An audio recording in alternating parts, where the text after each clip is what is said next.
Last class में discussion चल रहा था कि जो भी भक्तों के जीवन में दुख आते हैं, तो क्या वह उनके कर्मों का फल होता है?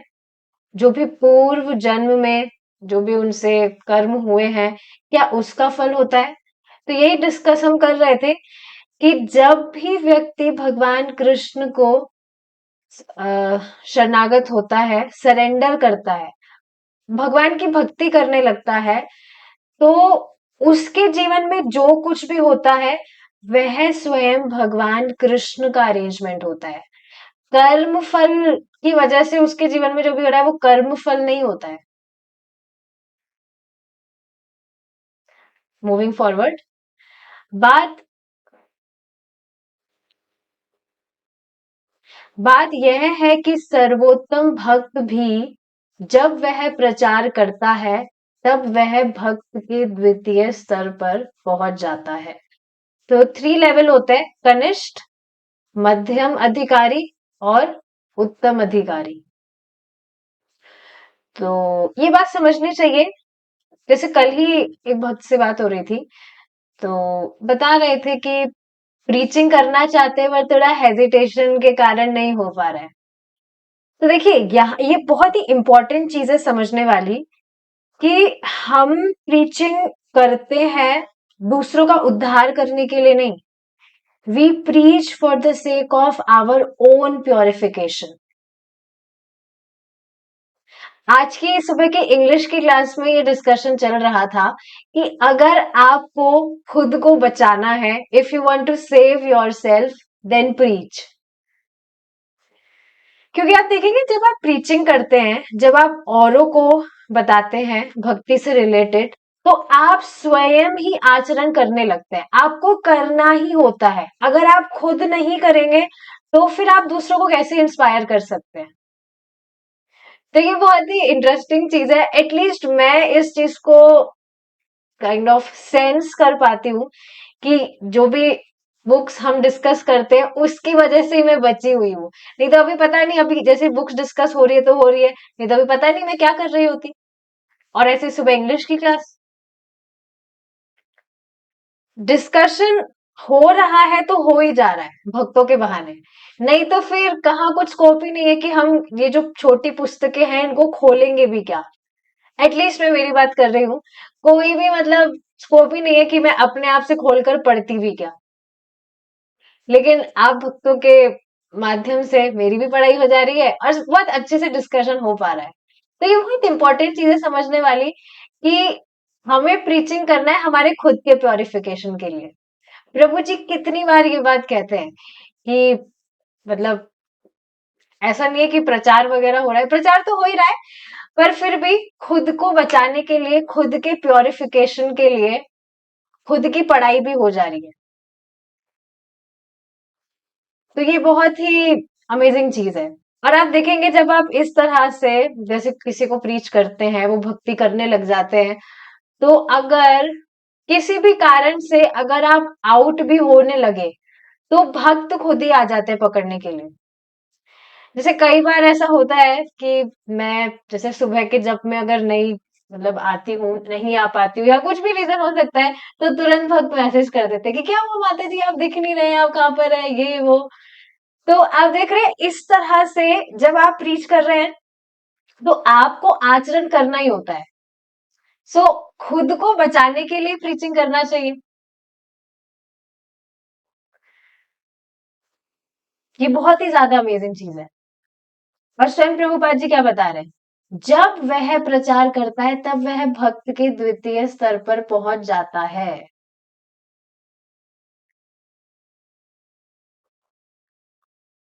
प्रीचिंग करने से ही you will advance in your bhakti. तो समझना चाहिए कि कृष्णा कॉन्शियसनेस में प्रचार करना वास्तव में कोई ऑप्शन नहीं है कि हाँ ये तो कुछ सेलेक्टेड लोगों के लिए वही प्रचार करेंगे। सबको ट्राई करना चाहिए। जो भी हम कर रहे हैं, कुछ भी ऐसा तो है नहीं कुछ हमें कुछ स्कॉलरशिप हमें कुछ मिली है या स्कॉलर हम बने हैं। जो भी हम प्रैक्टिस कर रहे हैं बस हमें वो बताना होता है। कुछ नई चीज तो नहीं है इसमें। तो ये बहुत अमेजिंग चीज है। सर्वोत्तम भक्त क्या करता होगा? मतलब जो उत्तम अधिकारी है उसकी बात हो रही है। सर्वोत्तम भक्त प्रचार नहीं करता है। वह क्या करता है? वह जानता है कि उपदेश की कोई आवश्यकता नहीं है, उसके लिए प्रत्येक व्यक्ति भक्त है। हाँ, उसे कोई अभक्त नहीं दिखाई देता है, सभी भक्त दिखते हैं। उसे एक उत्तम अधिकारी कहते हैं। किंतु जब मैं प्रचार कर रहा हूं, तब मैं यह किस प्रकार कह सकता हूं कि मैं सर्वोत्तम भक्त हूं? ठीक राधा रानी के समान उन्हें कोई भी मनुष्य अभक्त नहीं दिखता है। ये बात समझनी चाहिए जब प्रभुपाद जी इस तरह से बात कह रहे हैं कि मैं कैसे सर्वोत्तम भक्त हूँ, ये वो, तो ऐसा नहीं समझना चाहिए। प्रभुपाद जी बस उनसे बात करने के लिए इस तरह से कह रहे हैं। ठीक है। ठीक राधा रानी के समान उन्हें कोई भी मनुष्य अभक्त नहीं दिखता है। अतएव हम राधा रानी के समीप जाने का प्रयास करते हैं। ये कौन है? राधा रानी, कृष्ण की प्रेमिका।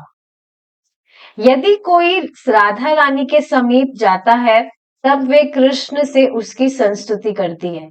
ये सर्वोत्तम भक्त है, ये तो मुझसे भी श्रेष्ठतर है, तथा कृष्ण उसे अस्वीकार नहीं कर सकते। तो जब भी कोई व्यक्ति भगवान कृष्ण की भक्ति करता है, Shrimati Radha Rani, like after seeing him, Shrimati Radha Rani बहुत ज्यादा प्लीज होती है। श्रीमती राधा रानी भगवान कृष्ण से कहती है, अरे कृष्ण, ये तो बहुत अच्छा डिवोटी है, देखो आपके नामों का उच्चारण कर रहा है, ये तो मुझसे भी अच्छा डिवोटी है। श्रीमती राधा रानी सर्वश्रेष्ठ डिवोटी है भगवान कृष्ण की, बट फिर भी शी इज सो मर्सीफुल। इस तरह से श्रीमती राधा रानी भगवान कृष्ण से कहती है, तथा कृष्ण उसे अस्वीकार नहीं कर सकते हैं। दैट्स वाई कहा जाता है कि हमें श्रीमती राधा रानी से प्रे करना चाहिए। श्रीमती राधा रानी इज वेरी वेरी मर्सीफुल, भगवान कृष्ण से भी ज्यादा। और जब श्रीमती राधा रानी किसी भी भक्त, किसी भी, जैसे एग्जाम्पल के लिए समझिए ना आप, जैसे पेरेंट्स होते हैं, तो कोई भी बच्चा है, उसको कुछ चीज चाहिए होती है, कुछ भी उसकी डिजायर है, तो वो पापा से डायरेक्ट मांगने में थोड़ा संकोच करता है कि पता नहीं पापा का मूड कैसा, क्या है, देंगे या नहीं देंगे। पर वो अपनी मम्मी से बहुत इजीली बोल पाता है। Is it not? जैसे उसको अपने पापा से भी अगर कुछ चाहिए होगा, तो मम्मी से अगर वो मांगेगा, तो मम्मी तो बहुत प्यारी होती है, तो जो मम्मी है वो अपने पापा, मतलब उसके बच्चे के पापा से बात करती है, तो इस तरह से हो जाता है सेट सब कुछ।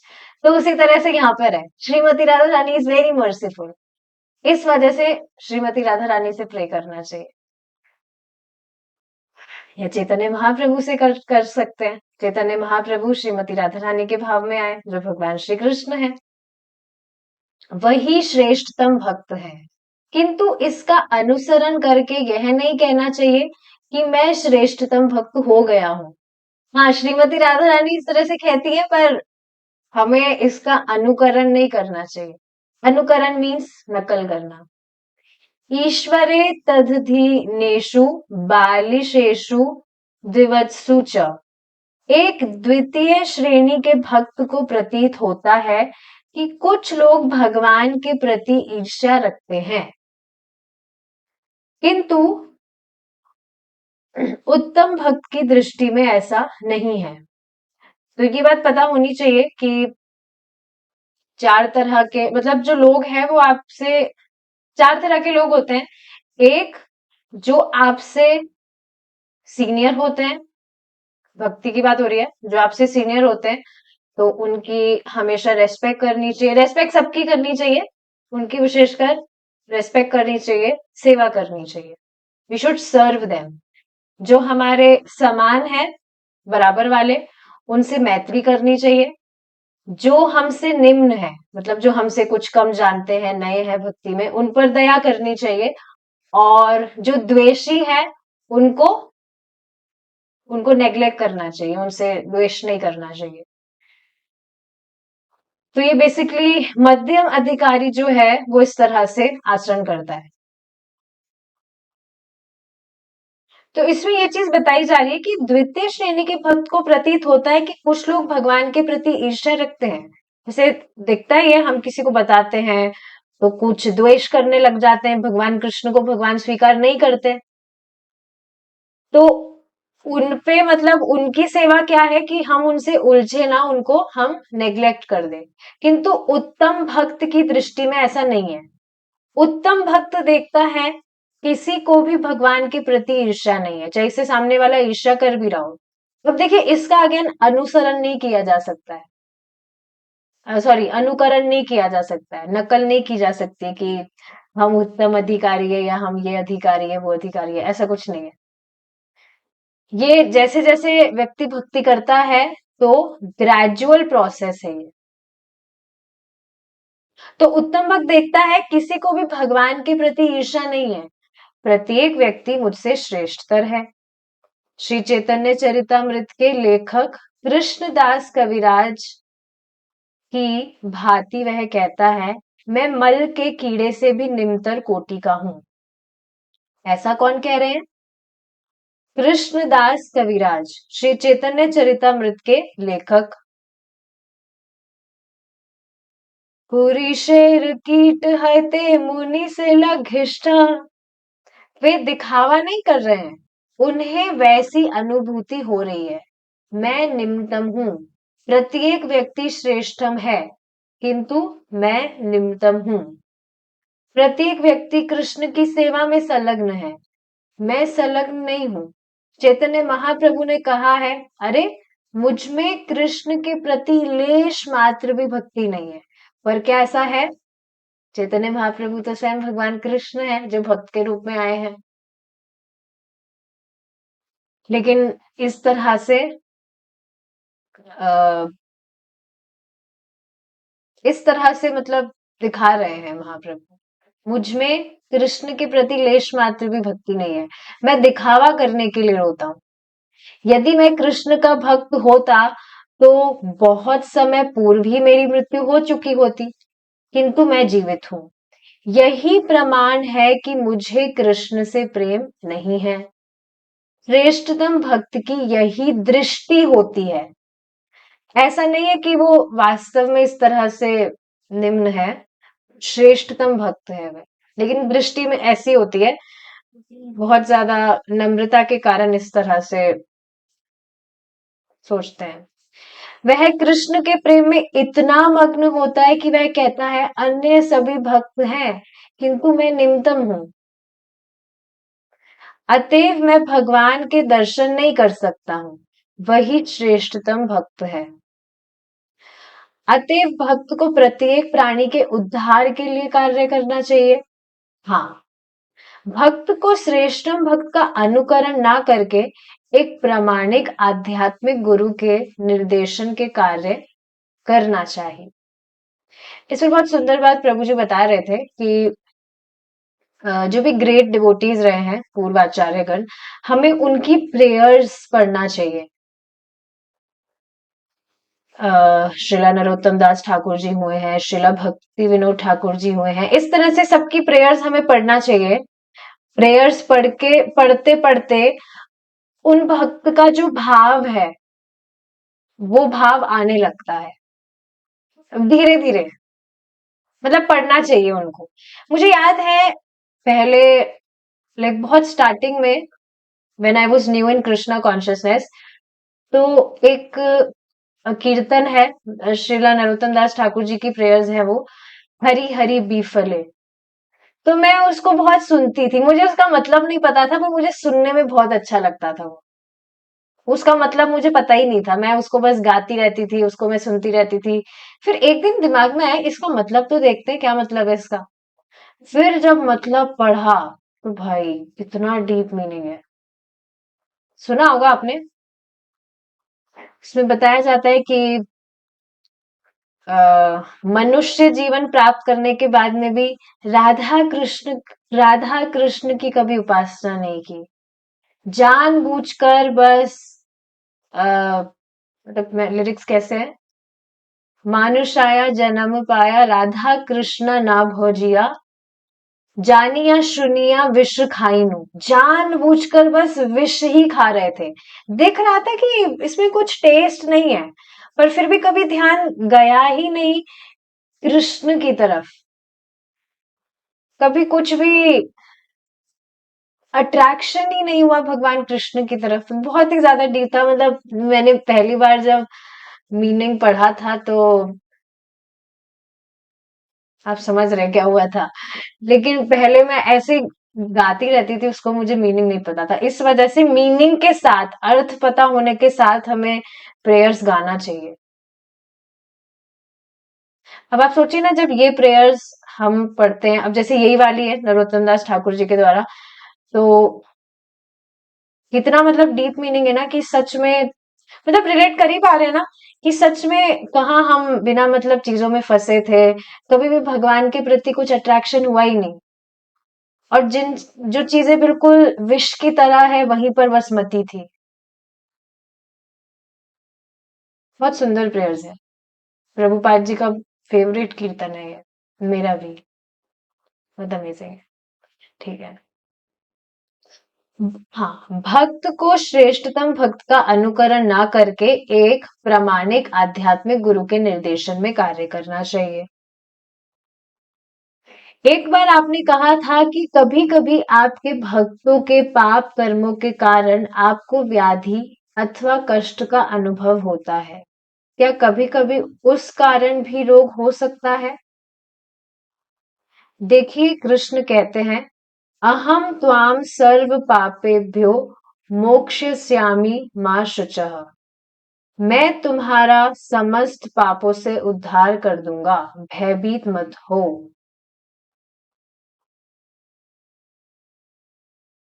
श्लोक है ये जिसमें भगवान कह रहे हैं कि सभी धर्मों का त्याग करके तुम मेरी शरण में आओ।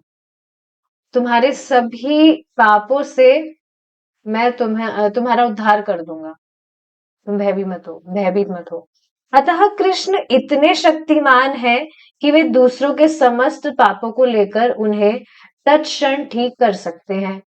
किंतु जब एक जीव कृष्ण के प्रतिनिधि के रूप में कार्य करता है, मतलब गुरु महाराज जो है आध्यात्मिक गुरु महाराज, वे भगवान कृष्ण के प्रतिनिधि होते हैं। तब वह भी अपने भक्तों के पापों का उत्तरदायित्व लेता है। तो ये बात समझनी चाहिए कि जब भी व्यक्ति दीक्षा लेता है प्रामाणिक गुरु महाराज से, तो उसके जो भी उसके जीवन में जो भी संकट आने वाला होता है, वे वो संकट स्वयं गुरु महाराज अपने ऊपर ले लेते हैं। पता है ये बात आपको? पता होनी चाहिए ये बात। इस वजह से दीक्षा मतलब ऐसी कोई इजी सी चीज नहीं है। अभी कुछ दिन पहले एक माता जी है, she was also asking me कि ये इस्कॉन में दीक्षा का क्या रूल है। मैं भी सोच रही थी दीक्षा विक्षा ले लूं मैं भी। लेकिन अभी उनसे पूछा जाए कि हाँ वो तो ठीक है, साधना कैसी चल रही है आपकी, तो उसके बारे में कोई जवाब नहीं होगा। दीक्षा के टॉपिक पर हमने वैसे भी पूरी एक बुक ही डिस्कस की है, परम पूज्य राधा गोविंद महाराज के द्वारा। मतलब बुक उनके ही लेक्चर को कंपोज किया है बुक में, तो हमने डिस्कस किया था बहुत डिटेल में कि दीक्षा व्यक्ति को कब लेनी चाहिए। तो हाँ, ये बात पता होनी चाहिए कि जब दीक्षा लेते हैं गुरु महाराज से, तो गुरु महाराज जो भी भक्त है उसके पापों का दायित्व अपने ऊपर ले लेते हैं।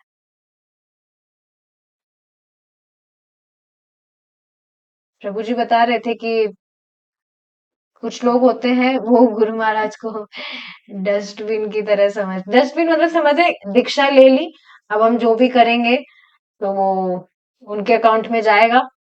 फिर अब नेक्स्ट गुरु महाराज से दीक्षा लेंगे, इस तरह से वो चेंज करते रहते हैं। पर ये कोई स्टैंडर्ड नहीं है। अतएव गुरु बनना कोई सरल कार्य नहीं है। आप समझे? उसे समस्त विष लेकर उसे आत्मसात करना पड़ता है।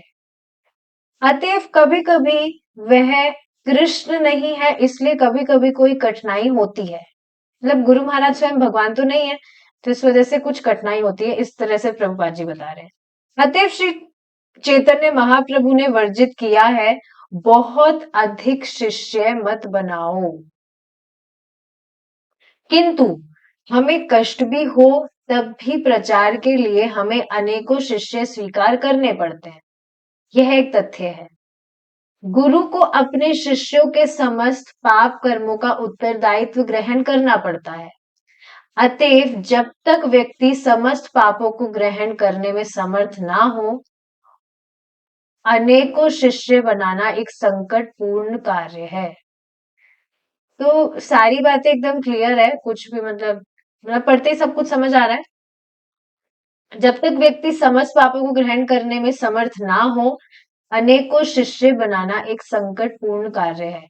तो आप देखेंगे जो भी सन्यासीज होते हैं, सन्यास लेते हैं, फिर स्पिरिचुअल मास्टर बनते हैं, तो ये सब बहुत ही इजी चीज नहीं है। काफी बार हम कुछ भी सामने चीज देखते हैं तो हमें बहुत वो इजी लगता है, पर अगर उसकी गहराई में जाए तब पता लगता है, अरे ये तो बहुत कॉम्प्लिकेटेड है। तो इवन अगर इस्कॉन की बात की जाए, तो इस्कॉन में सन्यास लेना बहुत आसान चीज नहीं है, वेरी वेरी डिफिकल्ट।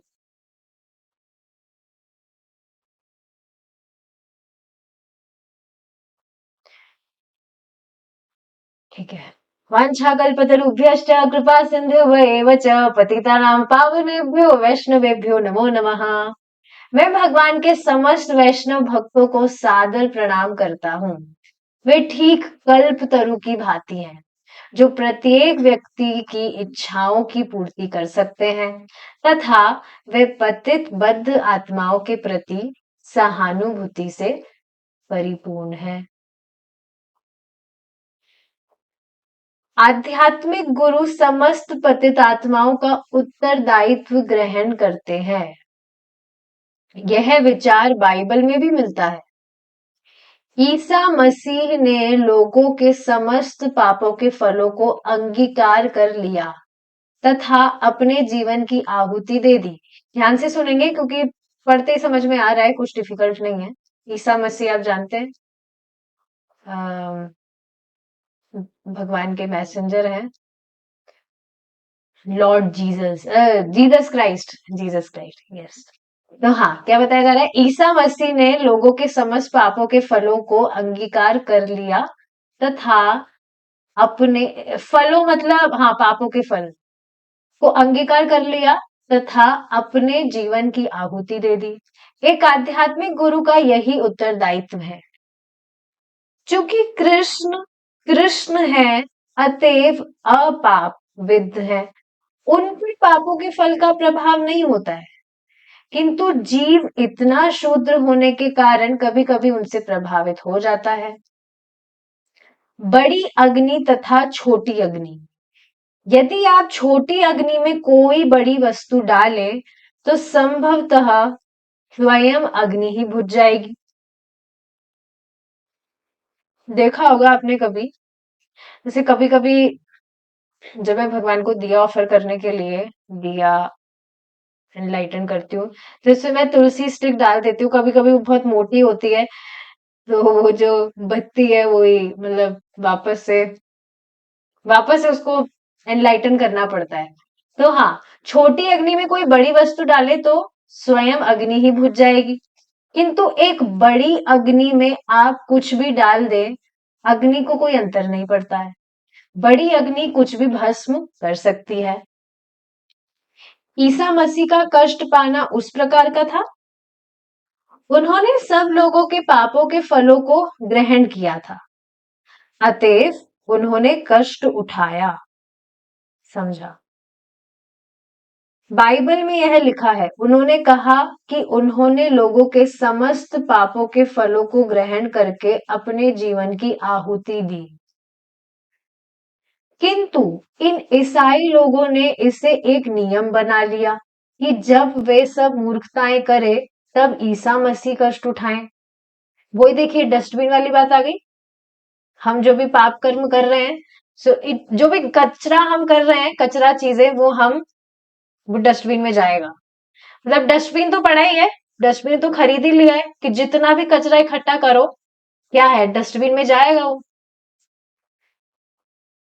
तो यही बात यहाँ पर बताई जा रही है कि नियम बना लिया कि जब वे सब मूर्खताएं करें तब ईसा मसीह कष्ट उठाए। वे इतने बड़े मूर्ख हैं कि उन्होंने ईसा मसीह से इस बात का अनुबंध करा लिया है कि वे समस्त पापों के फल ले लेंगे, जिससे कि वे स्वयं सभी प्रकार की मूर्खताएं करते रह सके। तो ऐसा होता है, आप देखेंगे प्रभुपाद जी ने पहले भी एक बार बताई थी ये चीज, छोटी पुस्तक में ही, कि जो लोग होते हैं वो पूरे हफ्ते पाप कर्म करेंगे और फिर फ्राइडे जाकर चर्च में प्रार्थना कर लेंगे कि हमें क्षमा कर दीजिए, हमसे गलती हो गई है, ये वो। और फिर क्या होगा, वापस से वो वही चीजें करेंगे। इस तरह से करते हैं वास्तव में लोग कि जो भगवान है, जो ईश्वर है, वो तो इतना दयालु है, वो तो हमें माफ कर देगा, तो खाली प्रार्थना ही तो करनी है जाकर।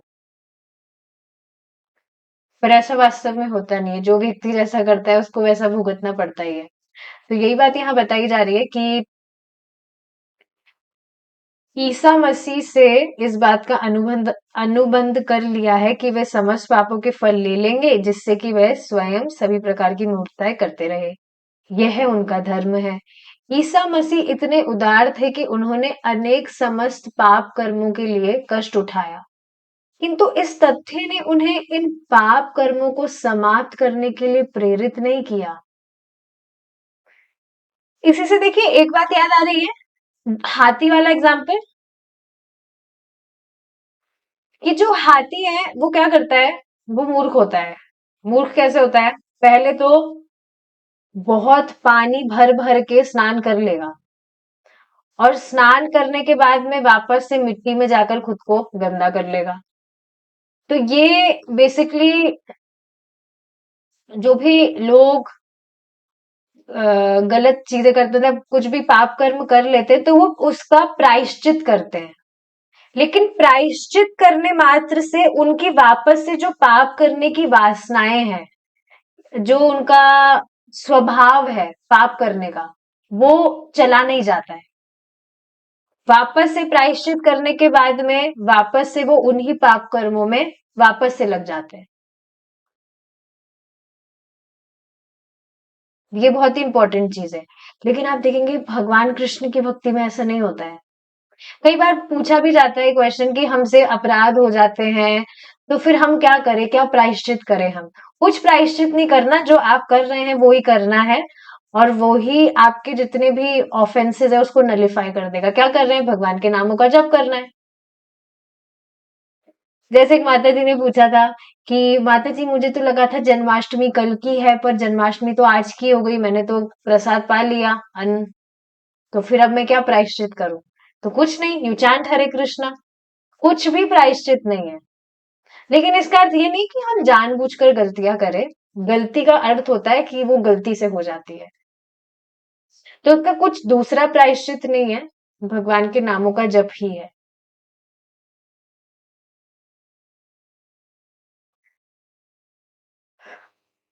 तो उन्हें इतनी बुद्धि नहीं आई है, वे इसे बड़ी सरलता से स्वीकार करते हैं।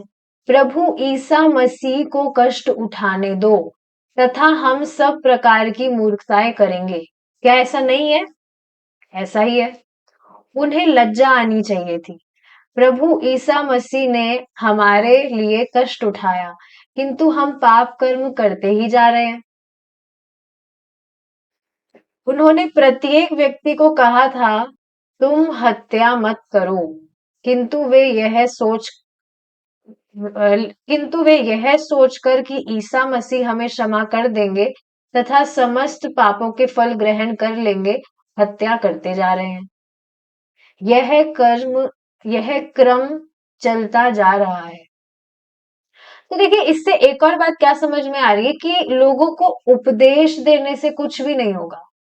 उनको भगवान कृष्ण की भक्ति में लगाना चाहिए। उनको प्रेरित करना चाहिए कि वो भगवान के नामों का जप करें, भगवान भगवान के विषय में श्रवण करें।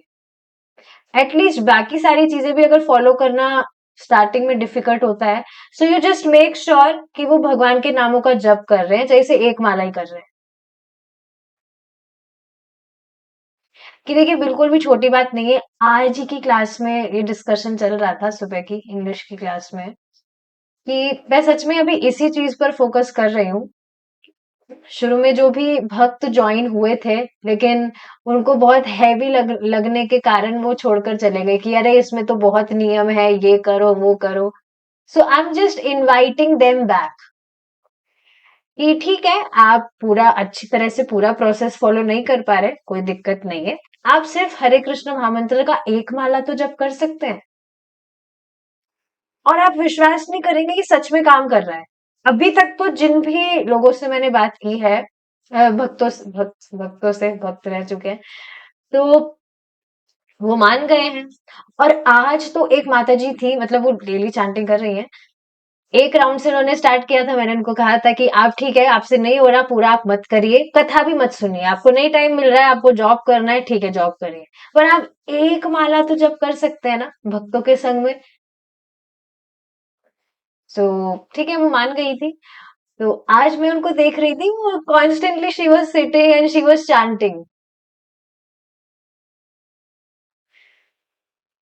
मुझे तो इस तरह से भक्तों को देखकर बहुत ज्यादा खुशी हो जाती है। तो मैं देख रही थी उनको, मैं नोटिस कर रही थी, अरे आज ये इतनी देर तक कैसे, मुझे कभी कभी मैं सरप्राइज भी हो जाती हूँ कि ऐसा तो मैंने सोचा भी नहीं था। But she was constantly chanting, और फिर उन्होंने दर्शन आरती भी अटेंड किया।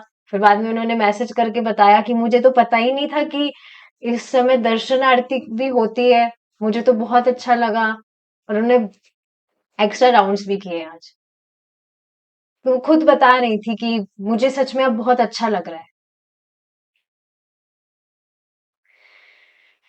तो एक और बहुत सुंदर बात प्रभु जी ने बताई थी कि जब हम भक्ति कर रहे होते हैं, तो हमारा जो स्तर होता है, मतलब अब हमारा स्तर क्या है कि हम इजीली 16 राउंड चांट कर लेते हैं, भगवान को अर्पित करके भोजन पा लेते हैं, कथा सुन रहे हैं। So it is like natural for us now. तो हम क्या सोचते हैं कि हम दूसरों को अगर प्रचार कर रहे हैं, दूसरों को भक्ति के विषय में बता रहे हैं, तो जैसे हम फॉलो कर रहे हैं उनको भी वैसे फॉलो करना चाहिए ना। हम जिस स्तर पर हैं, हम अच्छे से कर पा रहे, तो सामने वाले को क्या डिफिकल्टी आ रही है, क्यों नहीं कर रहा है वो। और हम पिंच करने लगते हैं उसको, और फिर वो बेचारा रंज होकर वो भाग जाता है। तो ऐसे ना करके, एक्चुअली ये गलती मैंने भी की थी, मैं इसलिए बता रही हूँ। तो अब तो बस दिमाग में ये है कि अगर कोई व्यक्ति, और दिमाग में नहीं, सच में नेचुरली हो रहा है, अगर कोई व्यक्ति एक राउंड भी कर रहा है, एक माला भी वो कर रहा है, तो मैं बहुत ज्यादा खुश हो रही हूँ कि कम से कम उस वो छोड़ तो नहीं रहा है ना। कुछ भी नहीं करने से अच्छा है कि वो कम से कम एक माला तो जप कर रहा है। और धीरे धीरे ऐसा करते करते भगवान स्वयं उसको प्रेरित करेंगे। क्योंकि आप देखेंगे हरे कृष्ण महामंत्र का मतलब क्या है। जो भी हरे कृष्ण महामंत्र का चैंटिंग कर रहा है, he is actually praying from Krishna, from Shrimati Radha Rani. हे श्रीमती राधा रानी, हे भगवान कृष्ण, आप मुझे अपनी सेवा में नियोजित करिए। तो अब चाहे से उसको पता भी ना हो कि हरे कृष्ण महामंत्र का मतलब क्या है, पर फिर भी वो इस तरह से चैंटिंग कर रहा है, भगवान से सेवा मांग रहा है ना, तो भगवान क्यों नहीं उसको सेवा में लगाएंगे। तो मैं सच में इस चीज पर फोकस कर रही हूँ, और आप भी इस चीज पर फोकस करिए। मतलब यू जस्ट मेक श्योर कि वो चैंटिंग करे बस। कुछ एक्स्ट्रा नहीं भी कर पा रहा है तो कोई बात नहीं है, तो वही चैंटिंग करो तो। और चैंटिंग अकेले मत करो, सुबह भक्तों के संग में करो, ये बहुत इंपॉर्टेंट है। और शुरू से ही ये आदत डालना भी बहुत जरूरी है, क्योंकि मैं कुछ भक्तों को जानती हूँ जो शुरू से ही भक्तों के संग में नहीं आए, तो वो आ ही नहीं रहे, पता नहीं क्या ही दिक्कत है उनको। इतना बोल बोल के मैं तो थक गई हूँ, पर वो नहीं सुन रहे हैं। अकेले चैंटिंग कर रहे हैं, पर भक्तों का संग नहीं कर रहे। तो ये इम्पोर्टेंट चीज है। ठीक है, कहाँ पर थे हम? हाँ, तो देखिए, ये बात समझनी चाहिए कि कोई भी जो व्यक्ति है, अगर वो कुछ भी भगवान की भक्ति के अलावा कुछ भी प्रायश्चित भी कर रहा है, तो ठीक है, उसके चाहे से पाप ध्वस्त हो जाए, लेकिन फिर भी उसकी जो वासना है दोबारा उस पाप कर्मों को करने की, वो नहीं हटती है। वापस से वो उसमें लगेगा। जैसे बहुत ही सुंदर एग्जाम्पल से समझिए, कोई भी चोर है, वो चोरी करता है, तो पुलिस वाले कितनी उसकी पिटाई करते हैं, पर इतनी पिटाई खाने के बाद में भी क्या वो सुधरता है? दोबारा से वो चोरी ही करेगा। तो दंड मिलने के बाद में भी सिर्फ दंड प्राप्त होने मात्र से जीव की वासनाएं समाप्त नहीं हो जाती है, इस तरह के एक खराब कर्म करने की। इनफैक्ट अगर कोई व्यक्ति बहुत अ, पाप वगैरह किया है और वो नर्क भी गया है, तो वहां पर यमराज जी से पिटाई होने के बाद में भी ऐसा नहीं कि वो गुड बॉय हो जाएगा। वापस से उसकी जो भी उसकी जो भी मतलब वासनाएं हैं, वो वैसी की वैसी ही रहेगी। तो आप देख रहे हैं ना, ये कितनी अमेजिंग चीज है कि भगवान कृष्ण की भक्ति के अलावा और कोई भी ऑप्शन है ही नहीं व्यक्ति के पास। अल्टीमेटली उसको यहाँ पर आना ही है। आज नहीं तो कल तो उसको आना ही है, कहीं नहीं जाएगा वो। कितनी सुंदर बात है ये। कुछ भी कंफ्यूजन वाली चीज ही नहीं है कि हमको ये करना है कि वो करना है, ये करना है कि वो करना है, नहीं। अल्टीमेटली भगवान कृष्ण की शरण में ही जाना है, and we are already on this path.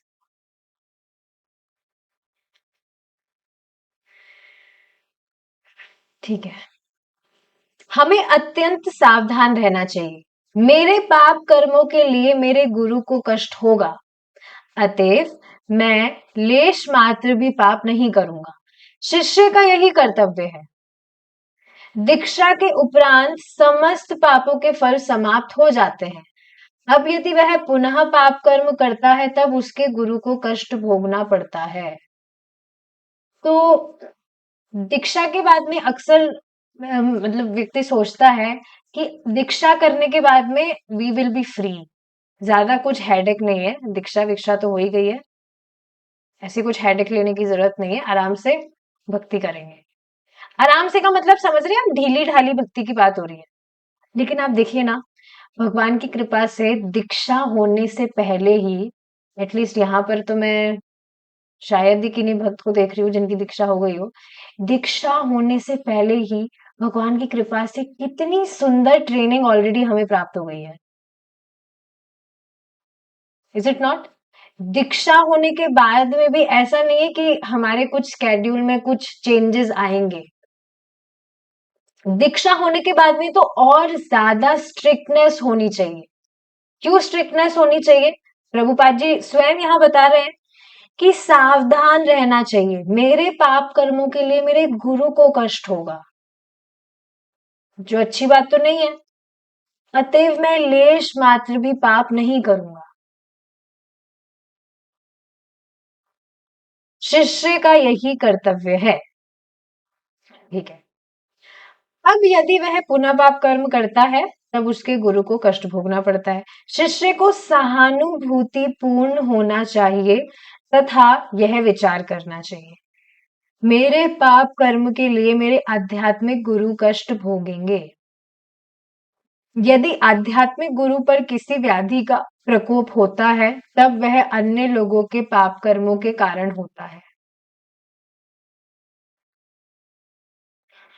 तो देखिए, यहाँ से एक और बात समझ में क्या आ रही है कि जब तक कोई भी व्यक्ति एकदम सीरियस नहीं है कि उसके जीवन का एकमात्र लक्ष्य भगवान कृष्ण की भक्ति करना है, उसको तो दीक्षा लेनी ही नहीं चाहिए। स्वयं परम पूज्य राधा गोविंद महाराज ने क्लियरली ये बात बताई ही थी कि दीक्षा लेने के लिए तब वह क्वालिफाई होता है जब उसे ये जगत दुख का गर्द लगे। पर एटलीस्ट अगर वो स्टेज भी नहीं है, तो कम से कम ये चीज तो क्लियर होनी चाहिए ना कि भक्ति के अलावा बाकी सारी चीजें इंपॉर्टेंट नहीं है। भक्ति इज प्राइमरी फॉर मी, बाकी सारी चीजें सेकेंडरी होती है।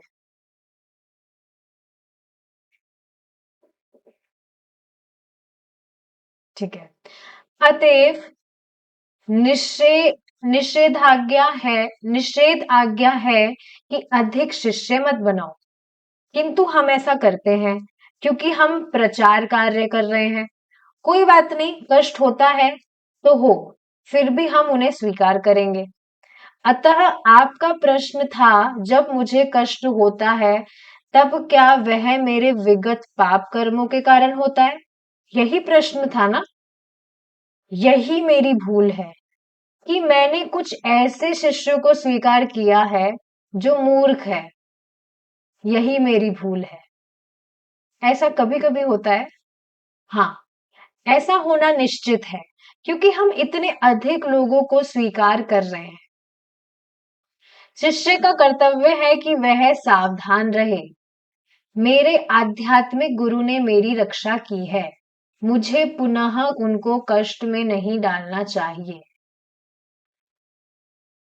तो देखिए, ये गुरु महाराज की बात हो रही है, विशेषकर ये प्रचारकों की बात नहीं हो रही। तो ये दिमाग में नहीं आना चाहिए, क्योंकि देखिए ये ऐसी बातें भी काफी लोग कहते हैं। प्रभु जी ही बता रहे थे कि अगर आप दूसरों को प्रचार कर रहे हैं, मतलब उनकी सहायता कर रहे हैं भक्ति में आगे बढ़ने के लिए, तो आप उनका कर्म अपने ऊपर ले रहे हैं। आपकी बहुत बड़ी हानि हो सकती है। ये सारी चीजें नहीं होती है। अगर हम किसी भी व्यक्ति की भक्ति में आगे बढ़ने में सहायता कर रहे हैं, हम कुछ भी तो नहीं कर रहे हैं। वी शुड बी फॉर्चुनेट कि भगवान हमें मीडियम बना रहे हैं इस तरह से कुछ सेवा करने के लिए। पर भगवान के विषय में बोलना, भगवान का यश बोलना, ये तो हमारे ही शुद्धिकरण के लिए और भगवान को बहुत ज्यादा प्रसन्न करता है। आप सोचिए ना, अगर ये बात होती तो स्वयं भगवान कृष्ण भगवत गीता में 18वें अध्याय में ये बात क्यों कह रहे हैं कि जो व्यक्ति गीता का ज्ञान दूसरों को देता है वो मुझे सबसे अधिक प्रिय है। फिर तो भगवान ये बात क्यों कह रहे हैं? अगर ये बात होती कि आप दूसरों को भक्ति में सहायता कर रहे हैं तो आप उसका कर्म अपने सर पर ले रहे हैं। ये सारी चीजें नहीं होती है।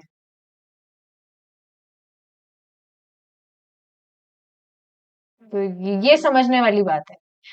यहाँ पर जो बात हो रही है वो गुरु महाराज की बात हो रही है कि अगर जो शिष्य है वो दीक्षा लेता है तो उसको सतर्क रहना चाहिए कि कुछ उससे गलती ना हो, क्योंकि फिर उसका जो रिजल्ट है वो गुरु महाराज पर आता है। इस वजह से आप देखेंगे एटलीस्ट दीक्षा भी इतनी आसानी से तो नहीं ही मिल जाती है। मेरे आध्यात्मिक गुरु ने मेरी रक्षा की है।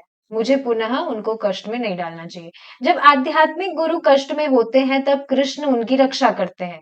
कृष्ण विचार करते हैं, ओ पतित व्यक्तियों का उद्धार करने के लिए उसने इतना अधिक उत्तरदायित्व ग्रहण किया है।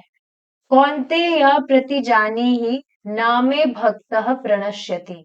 हे अर्जुन, निश्चय पूर्वक घोषणा कर दो कि मेरे भक्त का कभी नाश नहीं होता। अब देखिए ना, भगवान इतना कॉन्फिडेंट, मतलब कॉन्फिडेंटली भगवान तो बोलेंगे, पर भगवान इस तरह से डायरेक्टली सारी बातें बोलते हैं, इतनी ज्यादा सूदिंग लगती है ये सारी बातें। एक अलग ही सेटिस्फेक्शन मिलता है कि भगवान इस तरह से कह रहे हैं। मतलब जो टेंशन वाली जो चीजें हैं उसका कुछ स्कोप ही नहीं है। भगवान जब इस तरह से भगवान के भगवान की हम बातें सुनते हैं, मेरे भक्त का कभी नाश नहीं होता, कभी पतन हो ही नहीं सकता है। भक्ति से अगर डिस्ट्रैक्ट हो भी गया तब भी भगवान दोबारा उसको चांस देते हैं। आध्यात्मिक गुरु कृष्ण के लिए संकट उठाते हैं, अतः उनकी सुरक्षा की जाती है। आपका कष्ट उसी प्रकार का दुख नहीं है। नहीं, यह कर्म के कारण नहीं है। इसलिए कभी कभी दुख होता है जिससे कि शिष्यों को ज्ञात हो सके कि हमारे पाप कर्मों के कारण हमारे आध्यात्मिक गुरु को कष्ट हो रहा है। आप अभी अत्यंत स्वस्थ प्रतीत होते हैं। मैं सदैव स्वस्थ रहता हूँ। अभिप्राय यह है कि जब कष्ट होता भी है तब मुझे ज्ञात होता है कि कृष्ण मेरी रक्षा करेंगे, किंतु यह कष्ट मेरे पाप कर्मों के कारण नहीं है। किंतु हम कहें कि मैं जिस नगर में रहता हूँ वहां उबला हुआ जल पीता हूँ, क्योंकि कहीं कहीं जल में रोगाणु होते हैं। अब यदि मैं इतना अच्छा रहूं कि मुझे व्याधि ना हो, तब मैं उबला हुआ जल क्यों पीऊं? तब मैं कोई भी जल पी सकता हूँ। तथा यदि मैं अनुचित कार्य कर रहा होऊंगा, तब मुझे रोग होगा ही। जब तक आप इस भौतिक जगत में रह रहे हैं, आप भौतिक नियमों की उपेक्षा नहीं कर सकते हैं। मान लीजिए कि आप वन में जाएं और वहां एक चीता हो। यह ज्ञात है कि वह आप पर आक्रमण करेगा, फिर भी आप स्वेच्छा से वहां जाकर उसका आखेट क्यों बने? ऐसा नहीं है कि भौतिक शरीर में रहते हुए भक्त को अपने शरीर को संकट में नहीं डालना चाहिए। आप देख रहे हैं प्रभुपाद जी स्वयं ये बात बता रहे हैं। ठीक है, हमको पता लग गया, हम we are not this material body, हम तो आत्मा है। तो इसका अर्थ ये नहीं है कि भक्त मूर्खता करेगा कि या तो वो किसी बस के आगे सामने आ जाएगा या फिर वो खुद के स्वास्थ्य का ही ध्यान ना रखे। आप देखिए ना, प्रभुपाद जी खुद कितना ज्यादा ध्यान रखते थे।